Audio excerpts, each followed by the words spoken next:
Good morning to all. Today we are going to discuss ZPF method to find the voltage regulation of alternator by using ZPF method.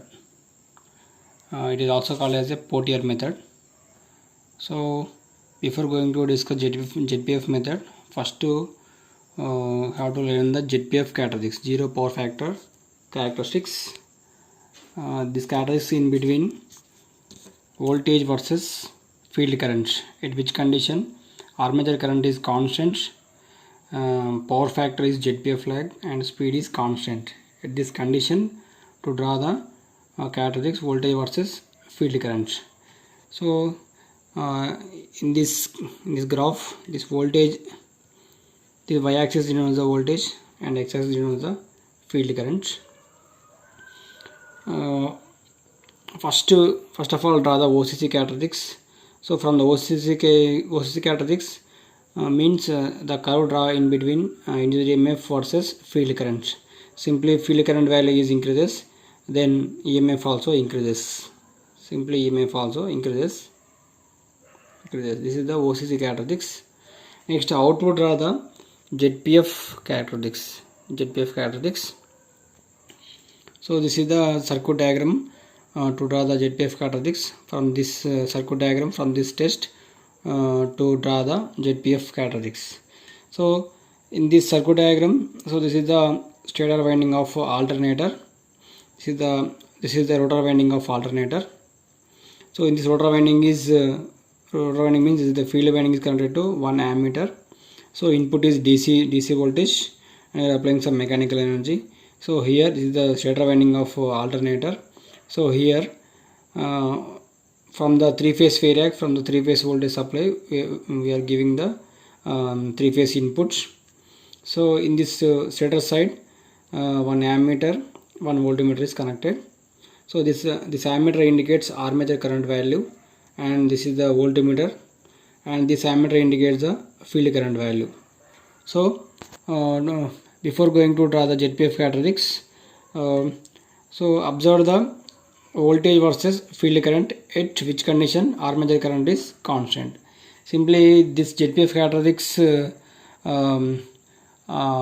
perform the ZPF characteristics in the machine lab also, the method is two alternators are connected in parallel method. So that one also called as ZPF test. So from that parallel operation of two alternators method, we are taking the values from that test.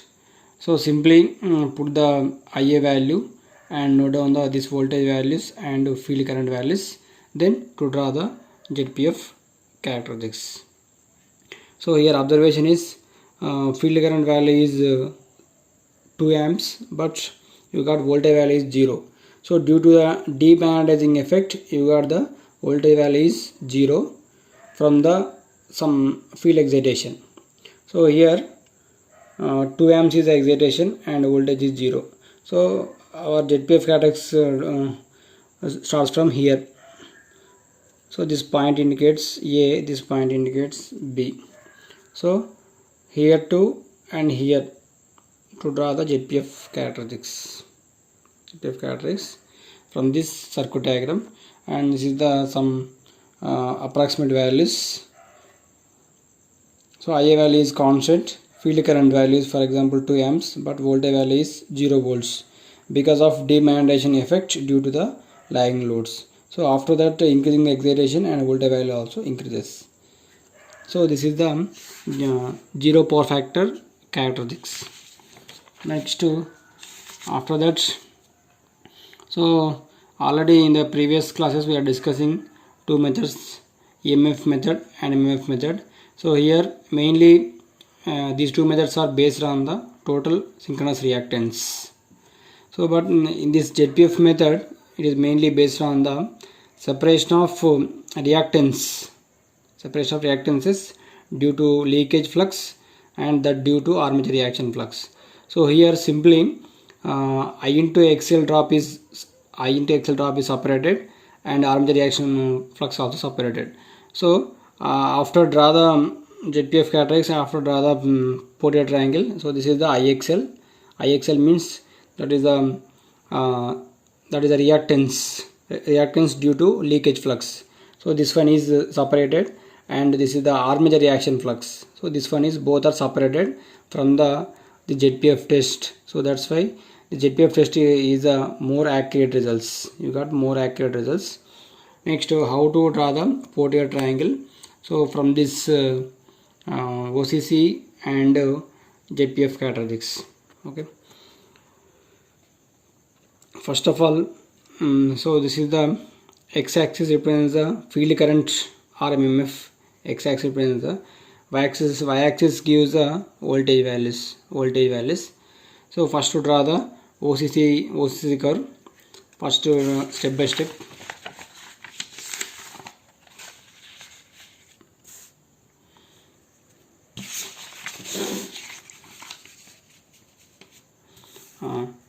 How to draw the Portier triangle.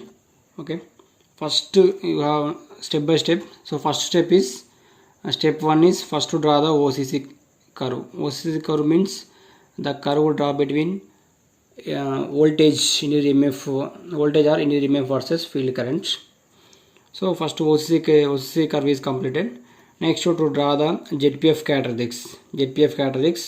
So this one, ZPF characteristics means the curve draw in between induced EMF versus field current at which condition armature current is constant condition. So to draw the ZPF characteristics. Okay. So two characteristics are completed. That is the second step. Next, after that, the third step is step 3 is to draw the one tangent line from the origin through the OCC characteristics. This is the OCC characteristics. Through the OCC characteristics to draw the one tangent line. The tangent line is called air gap line. The tangent line is called a air gap line. Okay. So these are the first 3 steps. Next, after that, so this origin indicates O. This is the A. So OA. This is the origin is O. This ZPF characteristic starts from A. So this OA.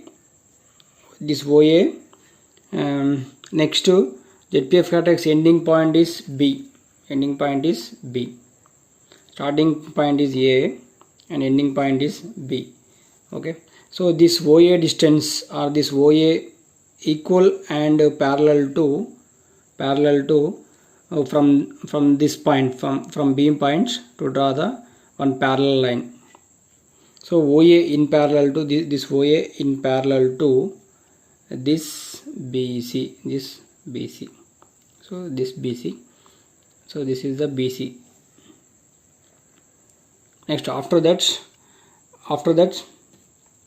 this CD is in parallel to air gap line. This CD is parallel to this air gap line.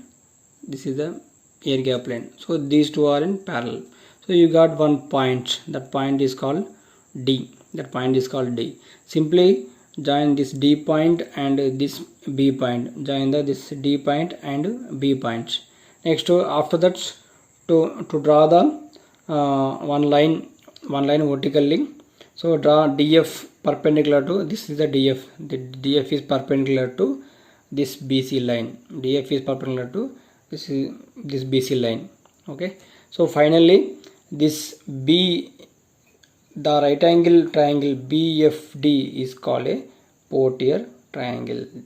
This BFD right angle triangle is called a Portier triangle. Okay. So once again I will repeat in simple steps. So first the voltage curve, and this is the field current curve. First to draw the OCC characteristics. Next to draw the ZPF characteristics. So this point indicates A, this point indicates B, and origin O. Next, after that, this is the first step. This is the second step. Third step is to draw the one tangent line. Through the OCC characteristics. So this line is called a air gap line. So this OA, this is the OA. This OA Next, this is the B point. This is the B point. This OA is in parallel to draw one line from where? From B point. From B point. So then you got some C point. C. Next, this is the fourth step. Next to fifth step is to draw the one more to draw the air gap line in parallel to draw the one more line, air gap line in parallel. This is the one parallel line to the air gap line from where? From C point. So these two are same and these two are same. So you got some point. That point is called D. Simply join this D point and B point. Join this D point and B point. Next, so BC perpendicular to one line from D point. So this point is called F point. So this DF indicates I into XL, that is the reactance drop. So this FB indicates armature reaction drop. FB indicates armature reaction drop. So this is the so in this right angle triangle BFD, this is the BFD. So here this BFD indicates Portier triangle. So this is the Portier triangle. Okay. So next, after that, so from this Portier triangle, so what is the meaning of FB? FB means that is the armature reaction excitation. Next, what is DF means? That is the leakage reactance drop, IXL, DF. So here these two are separated. So I told first point. So reactance is separated and armature reaction also separated. IXL and armature reaction both are separated. Next, from this graph we have to find the XP, that is a Portier reactance. From this point, Portier reactance is equal to, so DF in volts, voltage drop per phase divided by 0 power factor current per phase is the formula. So Portier reactance is equal to DF voltage drop per phase divided by 0 power factor current per phase is the XP, Portier reactance. Next, in this Portier reactance value in the cylindrical machines, XP is equal to XAL. Both are same. XAL means armature leakage reactance, XP means Portier reactance. Both are same in the cylindrical rotor machines, but in the silent pole machines, XAL less than XP. So next,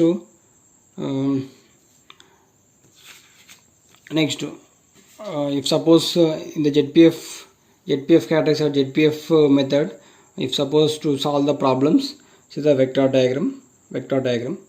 So first to draw the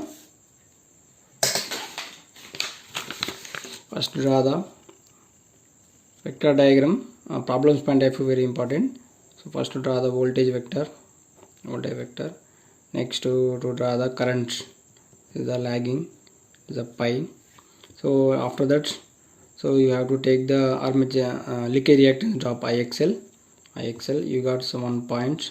That point is called E. Next, so this EMF will be induced from some excitation. That excitation is called I1. So this I1 and E lags I1 by 90 degrees. I1 means it is a field excitation. So due to this field excitation, here EMF E will be induced. Next, this is the O point. OI. So here in phase to draw one vector from I1, you got one point. So join this origin O and this point, you got I2. That is also called as field excitation to induce E0. So this E0 lags by I2 90 degrees. So this is the complete vector diagram of ZPF method to solve the problems. So finally here you got E0. So what is the formula for voltage regulation? Formula is E0 minus V by V by V into 100. So here you got E naught. So from this E naught to find the simply regulation formula is E naught minus V by V into 100. So finally ZPF test method is a you got the accurate results. Okay, thank you.